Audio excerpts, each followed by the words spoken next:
Subscribe now and press the bell icon. Never miss an update. GS Masti by Satish Tiwari YouTube channel पर आपका स्वागत। आज का जो वीडियो होगा ज्वलंत वीडियो है। आप लाइक और सब्सक्राइब जरूर करेंगे, इसको शेयर जरूर करेंगे। एसएससी नियुक्ति नियमावली 2021 जो बनाई गई है, इस संबंध में आज माननीय मुख्यमंत्री हेमंत सोरेन के द्वारा जो बयान आया वो बिल्कुल कहीं से भी सही नहीं, बल्कि अमर्यादित, अव्यवहारिक एवं घोर आपत्तिजनक बयान है। उनको भोजपुरी बोलने वालों को डोमिनेट पर्सन करना और भोजपुरी भाषा को गाली देने वाली भाषा बताना, ये जो है आपत्तिजनक है।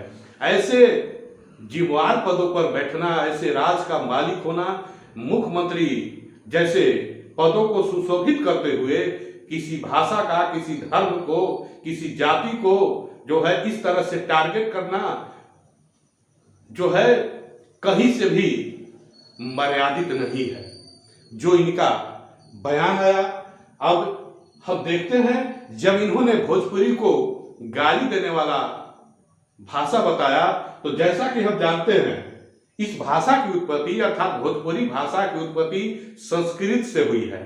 और जैसा कि आप सभी जानते हैं संस्कृत भाषा के जो अन्य भाषा है, जो सभी भाषाएं हैं, उनका जननी संस्कृत भाषा है। तो इनके अनुसार संस्कृत भाषा को भी गाली हुआ और संस्कृत सभी भाषाओं की जननी है, तो सभी भाषाओं को इन्होंने गाली दिया। अर्थात हिंदी की भी उत्पत्ति, आज हिंदी दिवस भी है और इस हिंदी दिवस के अवसर पर इन्होंने हिंदी भाषा को भी गाली दिया, क्योंकि संस्कृत से सभी भाषाओं की उत्पत्ति हुई है और संस्कृत से भोजपुरी भाषा की भी उत्पत्ति हुई है। तो ऐसा बयान देना एक मुख्यमंत्री पद पर बैठे हुए व्यक्ति को लिए क्या उचित है, क्या इन्हें उचित प्रतीत होता है? और जैसा कि हम जानते हैं कि जो विश्व इतिहास में, भारत के इतिहास में नहीं, विश्व के इतिहास में जो चाणक्य, चंद्रगुप्त और कौटिल्य, चाणक्य, चंद्रगुप्त और कौटिल्य जो विश्व के इतिहास में पन्नों पर इनकी जो विद्वता जो है इतिहास के स्वर्ण अक्षरों में लिखा गया है, इनकी भाषा भी भोजपुरी थी। चंद्रगुप्त, चाणक्य और कौटिल्य की भी भाषा भोजपुरी थी। तो क्या चंद्रगुप्त, चाणक्य और कौटिल्य भी डोमिनेट पर्सन थे? क्या इनका बयान इस संबंध में ठीक है? इन्होंने संस्कृत को गाली दिया, अर्थात सभी भाषाओं को गाली दिया और ऐसे ऐसे विद्वानों के बाप को भी इन्होंने गाली दिया। और जैसा कि हम जानते हैं कि ये जो है भोजपुरी भाषा जो है विश्व के लगभग 16 करोड़ लोग बोलते हैं। थोड़ा बहुत नहीं, लगभग विश्व के 16 करोड़ लोगों की ये भाषा है। पूरे विश्व में ये भाषा बोली जाती है। जैसे अमेरिका में, अफ्रीका में, इंग्लैंड में, मॉरिशस में, नेपाल में, टोबैगो में, सूरीनाम में, इन सारे देशों में ये भाषा बोली जाती है। हम कह सकते हैं विश्व के सभी महाद्वीपों में लगभग इस भाषा का प्रयोग होता है। तो ये क्या, ये सभी भोजपुरी बोले जाने वाले लोग क्या अमर्यादित हैं? क्या इनको गाली देना उचित है? क्या ये हावी हो जाते हैं किसी पर?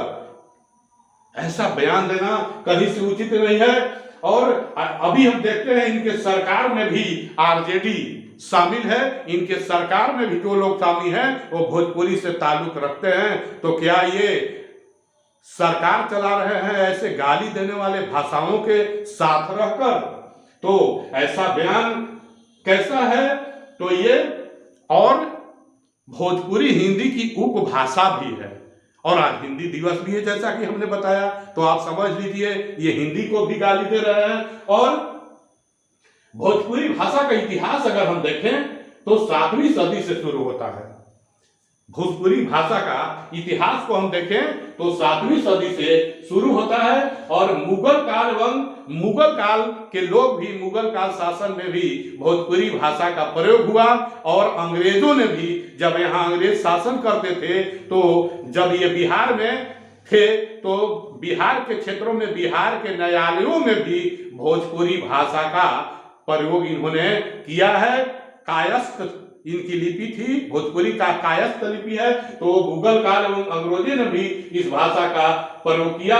तो मुख्यमंत्री द्वारा भोजपुरी भाषा पर ऐसा बयान देने से साफ जाहिर होता है कि उनकी मंशा नियुक्ति करना नहीं बल्कि राज्य के लोगों में भेदभाव कर आपसी संघर्ष को एक लोगों दूसरे को लोगों को बांटकर झगड़े की आग में डालना है। किसी भाषा के संबंध में ऐसा बयान देना घोर निंदनीय है, जबकि इस भाषा से संबंध रखने वाले क्षेत्रों में व्यक्ति इनके सरकार में भी शामिल है। तो ये ऐसे ऐसे विद्वानों को भी कहने का तात्पर्य है, इनको ये गाली दे रहे हैं। तो देखिए इसका ये जो मंशा है, इनका जो ये अमर्यादित भाषा है, इसका क्या परिणाम होता है ये आने वाला आगे का समय बताएगा। जय हिंद, जय भारत।